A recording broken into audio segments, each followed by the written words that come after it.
L'attraction Antoine Dupont, qui vise les Jeux Olympiques de Paris, 26 juillet à 11 août, a disputé ses premières minutes avec l'équipe de France de rugby à 7 à Vancouver, Canada, au soutien d'une équipe maître de son sujet.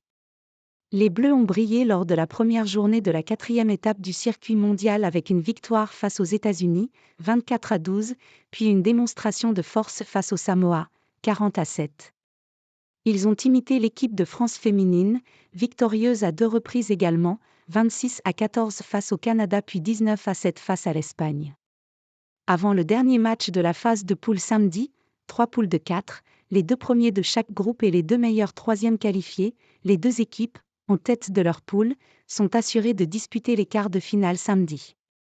Tous les regards étaient tournés à Vancouver vers Antoine Dupont, 27 ans, star du rugby à 15, emblématique capitaine de l'équipe de France et du Stade toulousain, qui s'est fixé comme objectif de briller aux Jeux de Paris cet été. Le quart de finaliste du dernier mondial de rugby à 15 a fait des débuts discrets mais salués par le public en commençant les 2 rencontres sur le banc, pour rentrer les 2 fois à la 11e minute. Un match est découpé en 2 périodes de 7 minutes, à chaque fois alors que la rencontre était pliée. En si peu de temps, Dupont, numéro 25 sur le dos, n'a pas inscrit d'essai, mais s'est impliqué dans quelques actions, à la passe et dans les rucks, où il a été sanctionné une fois par l'arbitre. L'arrivée de Dupont dans le groupe France n'est pas facile car c'est un grand joueur, a commenté son équipier Paulin Riva. On veut l'aider à maximiser son grand potentiel pour qu'il soit bon pour l'équipe. Magique face aux Samoa. Si elle avait un message à faire passer, l'équipe de France masculine a montré que la machine était parfaitement huilée et que Dupont ne portait pas le costume de sauveur mais allait devoir se battre pour se faire sa place. Après un début de match cafouillé face aux États-Unis, 8e du circuit mondial, les Bleus, 7e, ont fini par dérouler, 24 à 12, 4 essais, avant de réussir une démonstration face aux Samoa, 9e, écrasé 40 à 7, avec 6 essais.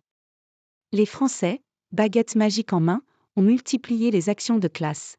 Un sprint ébouriffant de Jordan Sefo, 4e, un coup d'envoi de Stephen Paré directement récupéré dans les airs par Jefferson Lee Joseph qui a filé à l'essai, 8e, ou encore une superbe action conclue par Esteban Capilla après une chistera inspirée de Variant Pasquet, 19e.